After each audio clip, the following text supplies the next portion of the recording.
बघा गेल्या 7 दिवसापासून आपण सर्वचे सर्व काय वारकरी निघालेलो आहोत. कुठे जाण्याकरता? पंढरपूरला जाण्याकरता. कारण पंढरपुरामध्ये कोण आहे? तू विटेवरी सखये बाई ओ करी कृपा. तू विटेवरी सखये बाई ओ करी कृपा. त्या ठिकाणी कोण आहे? पांडुरंग परमात्मा आहे. आणि पांडुरंग परमात्मा उभा आहे.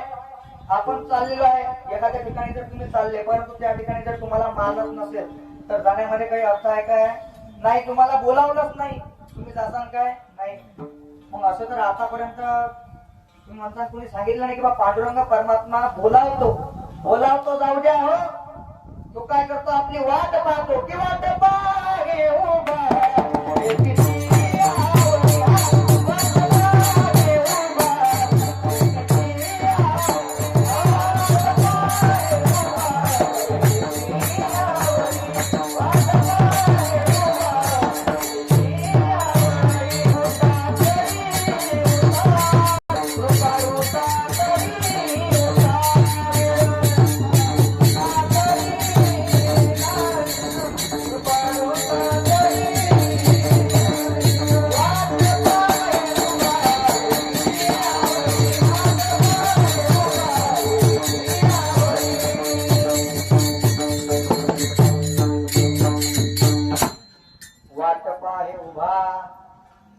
बसलेला नाही, उभा आहे. कटेवरी हात आहे. वाट पाय उभा भेटीची आवडी. काय आहे त्याला? ते आवड आहे. केव्हा माझा वारकरी येतो आणि केव्हा माझ्या चरणावरती काय ठेवतो? स्वतःच मस्तक ठेवतो. वाट पाय उभा भेटीची आवडी आणि कृपाळू तातडी उतावळ. म्हणून भगवंत आपली वाट पाहत आहेत. आणि आपण सुद्धा कुठं निघालेलो आहोत?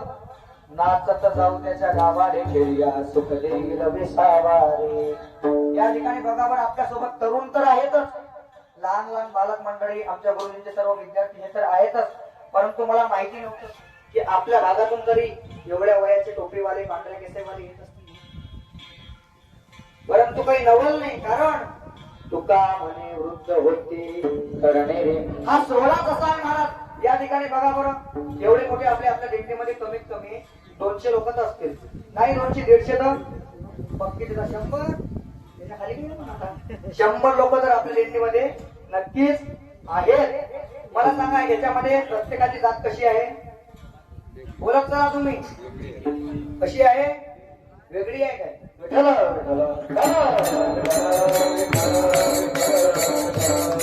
हा भ्रम ज्या वेळेस माणूस घराच्या बाहेर निघतो वारी करण्याकरता त्यावेळेस त्याने डोक्यातून काढलं पाहिजे की याता याती धर्म नाही विष्णू दासा.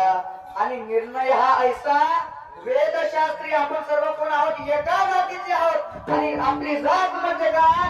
वारकरी. विठ्ठल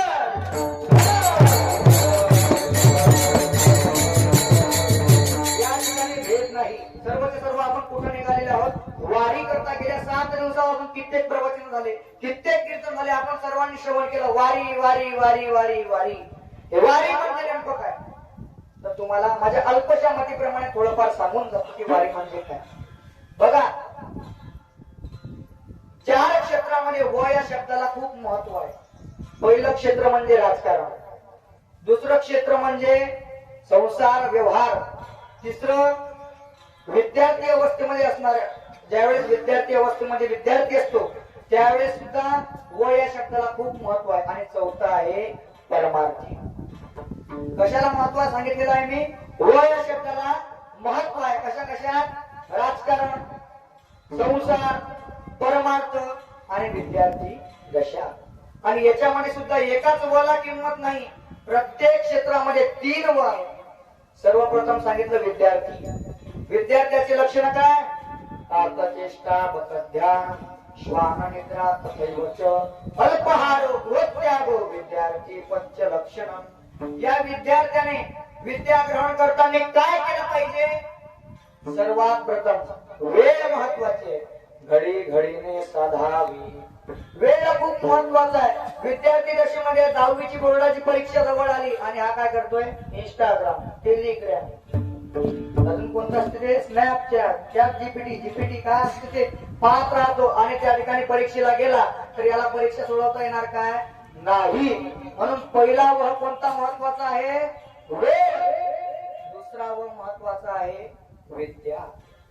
विद्या विवादाय धनम उदाय. विद्या खूप महत्वाची आहे. विद्या ग्रहण केलीच पाहिजे. कारण जर आपल्याजवळ ज्ञान नसलं तर आपण कसे आहोत? शून्य आहोत.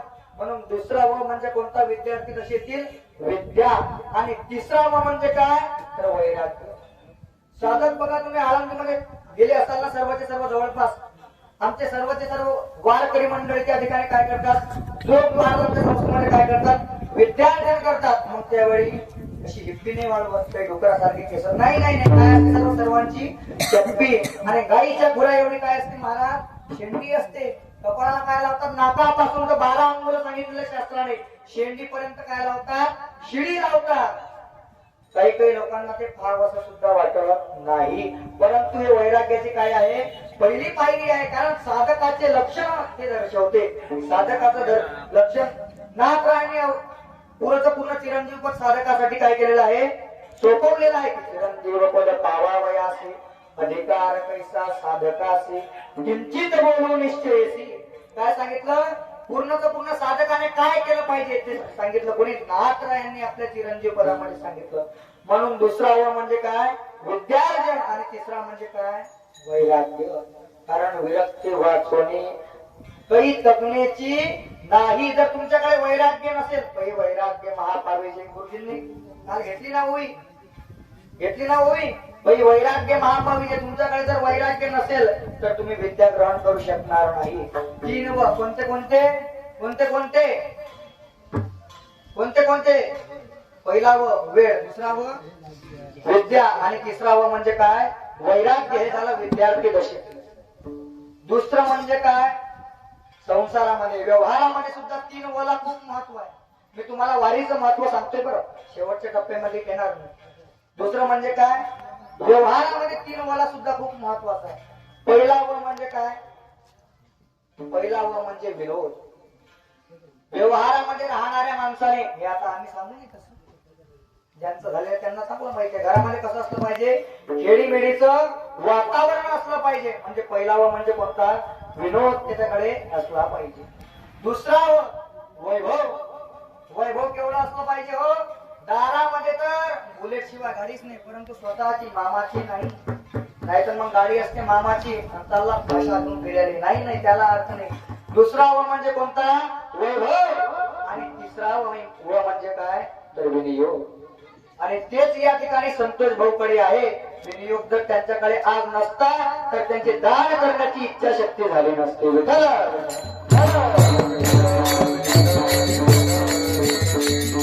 तुम्ही गणपती झालेले आहात, परंतु तुम्ही सत्कार्याकडे तुमचा हात कधी वळत नाही दान धर्म करण्याकरता. मग काय फायदा तुमच्या इष्टिकेला? काय करता? आग लागो तुमच्या बंगल्यात, त्याला काही अर्थ नाही. म्हणून तिसरा व म्हणजे काय? व्यवहारिक क्षेत्रातील काय सांगितलं मी? वरण. बरोबर आहे काय? वांग्याची भाजी. बोलत चला, तुम्ही बोलणं समजून राहिला ना. आपलं कसं आहे? वराडी बी आणि इकडे आता तुमचा मराठवाडा. दोन्ही मिक्सर करायचं ना. शेवचोळा विठ्ठल.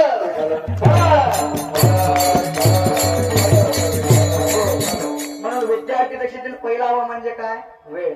दुसरा व विद्यार्जन. आणि तिसरा व म्हणजे काय? तिसरा व वैराग्य. व्यवहारिक दृष्टिकोनामध्ये काय? पहिला व विनोद, दुसरा व वैभव, आणि तिसरा व म्हणजे काय? तर विनियोग. तिसरं येते काय? राजकारण. राजकारण माहित नाही असं कोणी नाही, पण जो राजकारणात घुसला सीताराम, त्याचं कल्याण होते बरं, म्हणजे चांगलं होते तर त्याने चांगले कार्य केले. तर राजकारणामध्ये सुद्धा 3 वला खूप वजन आहे. 3 व खूप महत्वाचे आहे. पहिला व राजकारणातील कोणता? वक्तृत्व. जर राजकारणी माणसाकडे वक्तृत्वच नसेल, तो गेल्या ठिकाणी त्या ठिकाणी गेला आणि जर समजा 15 ऑगस्टच्या दिवशी त्याला भाषण द्यायला सुरुवात केली आणि त्या ठिकाणी जर त्याने केलं, सर्वांना कळवण्यामध्ये अत्यंत आनंद होतो की आजची 26 जानेवारी आहे. समजलं नाही का तुम्हाला? 15 ऑगस्टचा कार्यक्रम आहे आणि 26 जानेवारीची माहिती देऊ राहिला. लोक म्हणतील याच्या सरल्या घ्या केळकर गावात. म्हणून काय पाहिजे? राजकारणाकडे वक्तृत्व कला पाहिजे. आणि बघा ना तुम्ही, हिंदू हृदय सम्राट बाळासाहेब ठाकरे ज्या वेळेस भाषण देत होते त्यावेळेस काय करत होते? लोक जिल्ह्यातून ज्या ठिकाणी भाषण आहे त्या ठिकाणी भाषणाकरता जायचे आणि पहिला शब्द काय असायचा? इथं बसलेल्या माझ्या तमाम हिंदू बांधवांनो, आम्ही भगिनींनो, याला म्हणावं महाराज वक्तृत्व. स्वर्गीय R.R. पाटील काय भाषणामध्ये लपक होते महाराज. अरे एवढंच नाही, अटल बिहारी वाजपेयी काय भाषण त्यांचं, त्यांचे भाषण तर लोकांनी लिहून ठेवले, रेकॉर्डिंग करून ठेवले. मला तुम्हाला सांगायचंय राजकारणामध्ये काय पाहिजे, वक्तृत्व पाहिजे. अटल बिहारी वाजपेयी एक वेळेस बिहारला गेले दौऱ्यामध्ये आणि तिथं गेल्यानंतर त्यांनी भाषण दिलं. असं भाषण झालं, असं भाषण झालं, टाळ्याच टाळ्या, टाळ्याच टाळ्या, सत्कार सत्कार. तुम्ही बघा दुसऱ्या भागातून जर एखादा कीर्तनकार तिसऱ्या भागामध्ये कीर्तन करायला गेला आणि त्याचा जर शुभम महाराज सारख्या 5 कथा कंटिन्यू 5 वर्ष चालल्या, दुसरा कीर्तनकार कोणा बोलावं मग ते तर राजकारण, ते तर काय आहे राजकारण आहे. मग त्या ठिकाणी ते सहन झालं नाही कोणाला. त्यावेळेस कोण होते मित्र, लालू प्रसाद यादव. त्यांना समजलं याने आपली सगळी बत्ती गुल करून टाकली, म्हणून दुसऱ्या दिवशी त्यांनी सुद्धा भाषणाचं नियोजन केलं. खूप मोठा मंडप टाकला आणि भाषण देण्याकरता सुरुवात केली. काय म्हणाले, पहिला शब्द, यहाँ पे बहारी की नहीं चलेगी, यहाँ पे बिहारी की चलेगी. म्हणून त्यांच्या लक्षामध्ये आलं कुणाचे, अटल बिहारी वाजपेयींचे. त्यांनी सुद्धा दुसऱ्या दिवशी पुन्हा मीटिंग ठेवली, पुन्हा सभा ठेवली. मी तुम्हाला वक्तृत्व सांगत आहे बरोबर. त्यांनी सांगितलं, त्यांनी म्हटलं, ते म्हणाले की यहाँ पे बहार की नहीं चलेगी, बिहार की चलेगी. मी जरी बिहारी नसलो, मी कोण आहे, अटल बिहारी आहे. विठ्ठल याला म्हणा महाराज व शब्दातील वजन. एवढंच नाही, एक वेळेस पाकिस्तानच्या दौऱ्याला गेले आणि तिथं गेल्यानंतर एखादा जर व्यक्ती आला, आमदार खासदार, सगळ्यात पहिले कोण येतात, राहुल भाऊ. तुम्हाला माहित आहे माईक हातामध्ये घेतली की पत्रकार आले समोर, एक लेडीज, आणि अटल बिहारी वाजपेयींचा इंटरव्ह्यू घेण्याकरता सुरुवात केली. त्यांचं बोलणं ऐकून ते काय झाले, त्यांच्यावरती मोहित झाली आणि सांगितलं, मला तुमच्याशी लग्न करण्याची दाट इच्छा आहे. ते म्हणाले, जाऊ द्या, नाहीतरी आपलं काही झालं नाही, काही योग येऊन नाही राहिला, कारण जिसके पास नोकरी उसी को मिलेगी छोकरी, नाहीतर मग हम भगवाधारी है. म्हणून आली अंगावर तर घेतली शिंगावर, या न्यायाला अनुसरून. त्यांनी सुद्धा म्हटलं, ठीक आहे, मी लग्न करण्याकरता तयार आहे. परंतु ती म्हणाली, आमच्याकडे सुन्मुख पाहण्याची काय असते पद्धत, सुन्मुख पाहण्याची. मयूर महाराज तुम्हाला सांगितलं महाराजांनी का सुन्मुख कसं पाहावं, सुन्मुख पाहण्याची पद्धत आहे. तुम्हाला ते म्हणाले, अटल बिहारी ठीक आहे, सांगा आपण करू तयारी. सांगितलं, त्या सुन्मुखामध्ये तुमच्याकडे जो काश्मीर आहे ते आम्हाला पाहिजे. ते अटल बिहारी शेवटी ते हो म्हणाले. ते जसे हो म्हणाले तशी एक हात नाही, 5 हात जमाल तुझे नव्हतं. हे म्हणे आता काश्मीर कुठे येणार, पाकिस्तानात. परंतु अटल बिहारी वाजपेयी म्हणाले, तुमच्याकडे जरी सुन्मुख पाहण्याची काय आहे पद्धत आहे, परंतु आमच्या भारतामध्ये हुंडा घेण्याची पद्धत आहे. काश्मीर तुला सुन्मुखामध्ये आताच दिलं, परंतु हुंड्यामध्ये काय पाहिजे, अख्खं पाकिस्तान पाहिजे. याला महाराज वक्तृत्व. म्हणून राजकारणातील पहिला व खूप महत्वाचा आहे, तो म्हणजे काय, वक्तृत्व. दुसरा व म्हणजे काय, विकास. एखादा वक्तृत्व करण्याला चांगला आहे. उठले लोक भाषणामध्ये, साहेब आपल्या गावामध्ये पाण्याची टंचाई आहे, पाणी येऊन जाईल. परंतु साहेब कुठून येणार, गावामध्ये धरण नाही, धरण बांधलं जाईल. धरणाला नदी नाही, नदी आणल्या जाईल. तुका घरात आणशील का रे. काय असला पाहिजे, विकास असला पाहिजे. दुसरा आणि तिसरा व म्हणजे काय, विनम्रता असली पाहिजे. विनम्रता म्हणजे कशी, राजकारणाचे कधी गाडीचे काच कसे असले पाहिजे, खाली असले पाहिजे, वर नसले पाहिजे. रस्त्याने जाणारा कोणीही असो तो, त्याला काय केलं पाहिजे, स्वतःहून जाऊन राम राम, तसं काय मजेत आहे ना, असं असलं पाहिजे. तिसरा व काय, विनम्रता असली पाहिजे. नाही तर तुमच्याकडे जर नम्रताच नाही तर लोक म्हणतात, आपल्या हातामध्ये किल्ली आहे, 4 वर्ष घालू द्या, अजून पुढच्या वर्षी ज्या वेळेस पायाला गेली चालली लय पाहिले तुझ्यासारखे मापट्याचा फरक भरतो, अशी सुद्धा लोक आहेत. म्हणून त्याच्याकडे काय असली पाहिजे, राजकारणाकडे नम्रता, विनम्रता असली पाहिजे.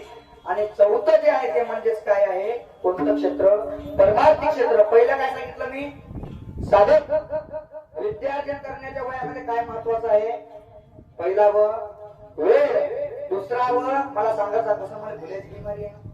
दुसरा व कोणता, पहिला व वेळ, दुसरा व विद्यार्जन आणि तिसरा व वैराग्य. व्यवहारामध्ये पहिला विनोद, दुसरा वैभव, तिसरा विनियोग. आणि राजकारणामध्ये काय, पहिला वक्तृत्व, दुसरा विकास आणि तिसरा विनम्रता. तसंच परमार्थिक क्षेत्रामध्ये सुद्धा 3 महत्वाच्या गोष्टी सांगितलेल्या आहेत. त्या म्हणजेच कोणत्या? एक म्हणजे वाचन. बघा, तुम्ही कधी जाऊन बघा आळंदीला, आमचे कुरेकर बाबा, बोधे बाबा, आता बोधे बाबा नाहीये, परंतु कुरेकर बाबा तुम्ही कधी बघा, बाकीच्या साधूंसारखे नाही काजू बदामचे लाडू फोडत, हातामध्ये अखंड काय असते महाराज? ज्ञानेश्वरी असते. कारण त्यांना माहिती आहे वाचावी ज्ञानेश्वरी.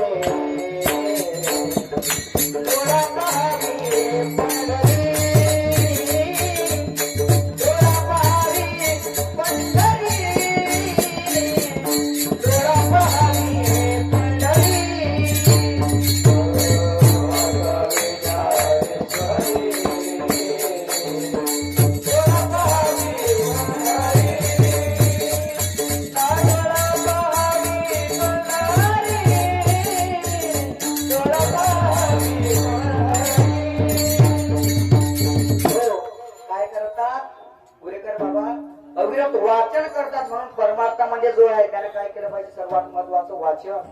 वाचन म्हणजे काय? ज्ञानेश्वरी वाचली पाहिजे, नवे नवे गीता वाचली पाहिजे, भागवत वाचलं पाहिजे. हा काय झाला परमार्थिक क्षेत्रातला पहिला. दुसरा म्हणजे कोणता? तर व्रत वैकल्य. व्रत केलं पाहिजे. आणि व्रत सुद्धा कोणतं केलं पाहिजे? आम्हा व्रत एकादशी व्रत केलं पाहिजे. परंतु कोणतं? अमावस्येच्या दिवशी काही काही बाया उपवास धरतात. एक मावशी आली महाराज म्हणे, महाराज आता पौर्णिमा येऊ राहिली, नारळी पौर्णिमा, हिचा उपवास धरू काय? म्हटलं धरणं बापा, धरायला काय लागते? तू कधी धरशील, कधी सोडशील, परंतु त्याचं फल मला माहिती नाही. हा तेच जर तुम्ही मला विचारसाल की महाराज आम्ही हरिदिनी धरू काय? हरिदिनी म्हणजे समजते ना, एकादशी. तर एकादशीचं फल म्हणजे सामान्य आहे का हो? कित्येक प्रमाणे आपल्याला देता येतील. म्हणून दुसरा व परमार्थिक जीवनामध्ये कोणता महत्वाचा आहे? पहिला कोणता? वाचन. दुसरा व व्रत वैकल्य. आणि तिसरा व म्हणजे काय? ही पंढरीनाथाची वारी.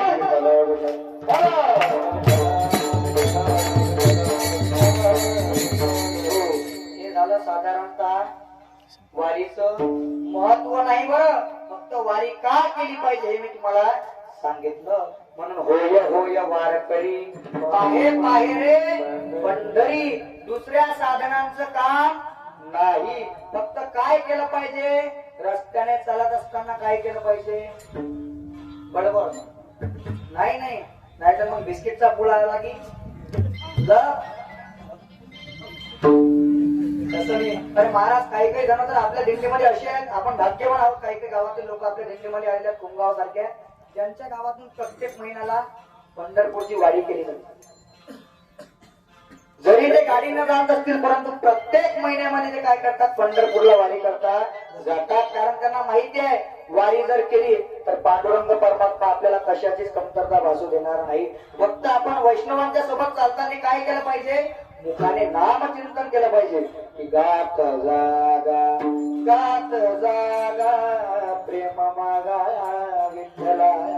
नाहीतर मग पतंजली खात जागा, पार्लेजी खात जागा. नाही काय केलं पाहिजे? भगवंताचं नामचिंतन केलं पाहिजे. याने काय होईल? आपल्याला भगवंताची प्राप्ती होते. कारण भगवंताला काय होते? हेच आवडते अभंगाचे प्रथम चरण. आवडे देवाची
महाराज आवाजाचा सगळा खाता नाही फकुळा नाही धुळला झाला, परंतु म्हणणं काही सोडायला तयार नाही, कारण त्यांना माहिती आहे गात जागा भगवंताचं नाम चिंतन हे केलंच पाहिजे. कारण त्यांना आमचे गुरुजी आम्हाला सुद्धा वेळोवेळी सांगतात, बाबू गळ्यातून रगत पडलं तरी चालेल, परंतु आवाज थांबला पाहिजे नाही. म्हणून भगवंताला जे आवडते ते आपण केलं पाहिजे. त्याने काय होईल, भगवंताची आपल्याला काय होते तर प्राप्ती होते. आपल्याला जे आवडते ते केलं पाहिजे नाही, कारण आपल्याला काय आवडेल हे आपण सुद्धा सांगू शकतो नाही. कारण आपण कशामध्ये गुंतलेलो आहोत, विषयाचा परिपार गोड परमार्थ लागे कडू विषय तो गोडू जीवाशी झाला. आपल्याला जे कडू आहे ते कसं वाटते, गोड वाटते, आणि जे गोड आहे ते कडू वाटते. कारण नावडे एके ठिकाणी वर्णन सुद्धा केलेलं आहे की आपल्या देवाचे चरित्र नावडे सर्वता आणि विनोदाची कथा गोड वाटे. या ठिकाणी मला 2-3 चुटकुले सांगू द्या. बाबा सफरचंद सारखे चेहरे होता, असं वाटत नाही की वारी करता हे आलेले आहेत. आणि तेच सांगू दे थोडंफार विचारसागरातलं गीतेतलं याला कोण उभं केलं असं म्हणायला लोक मागे पुढे करणार नाहीत. परंतु भगवंताला काय आवडते तर आवडे देवासी तो कोणता, तो ऐका आधी प्रकार. एखादा जर व्यक्ती आपल्याला सांगत असेल काही महत्वाची गोष्ट, आधी काय म्हणतो ऐका, मी काय सांगतो ते लक्ष देऊन ऐका. तसंच तुकोबारांनी सुद्धा सांगितलं ऐका. भगवंताला काय आवडते, नामाचा उच्चार रात्रंदिन. भगवंताला फक्त काय आवडते, त्याचं नाम चिंतन आवडते, कारण त्याच्या नावापेक्षा मोठं काहीच नाही. अगदी 5 मिनिटं घेतो आणि या ठिकाणी थांबतो. विठोबा रघुनाथ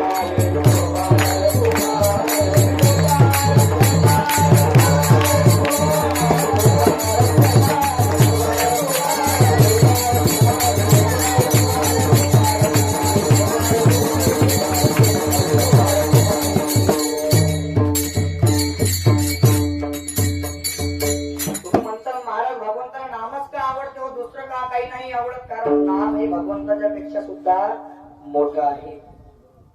2 असेच साधक एका ठिकाणी बसलेले होते. दोघांमध्ये विचार विनिमय चाललेला आहे. बस शेवटचं 5 मिनिटं घेतो आणि थांबतो. जांभोळ्याला येऊ नका. दोघांचं बोलण्याकरता सुरुवात झाली. एकाने दुसऱ्याला प्रश्न विचारला, का रे तुला माहिती आहे काय म्हणे या जगतामध्ये सर्वात मोठं काय आहे. तो म्हणे वेळ आहे, तुला एवढे समजत नाही का, या जगतामध्ये सर्वात मोठं काय आहे, पृथ्वी. दूसरा म्हणे पृथ्वी का है कि बड़ी, वो तो शेष के माथे पे खड़ी. म्हणे फिर शेष बड़ा, अरे म्हणे शेष बड़ा, वो तो भगवान शंकर के गले में पड़ा. म्हणे फिर भगवान शंकर बड़े. कारण त्यांना काय म्हणतात, देव के देव महादेव. म्हणे फिर भगवान शंकर बड़े तो फिर वो कैलाश पे क्यों खड़े. म्हणे फिर कैलाश पर्वत बड़ा. मैंने कैलाश पर्वत बड़ा तो फिर रावण ने क्यों उठाया. मैंने फिर रावण बड़ा. अरे मैंने जब रावण मोटा असता, रावण बड़ा तो प्रभु रामचंद्र जी के बाणों से क्यों मरा. मैंने फिर प्रभु रामचंद्र जी बड़े. मैंने प्रभु रामचंद्र जी काहे के बड़े, वो तो हनुमान जी के हृदय में खड़े. कारण हनुमंत कोण आहेत, नामाचे धारक आहेत. आणि भगवंताला काय आवडते त्याचं नामचिंतन. कसं, ज्ञानेश्वर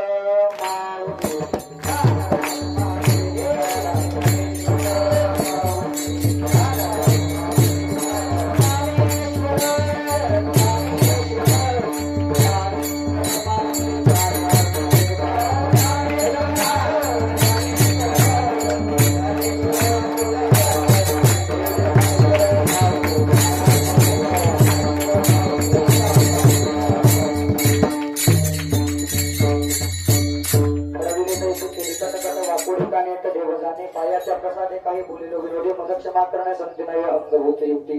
नो हा उपदेश तुमचे बडबडिले शेष, तुमच्या प्रभूचे बोसने जन्मोजन्मी तुका म्हणे. ओम जंगली बाबा नमो नमः. जंगली बाबा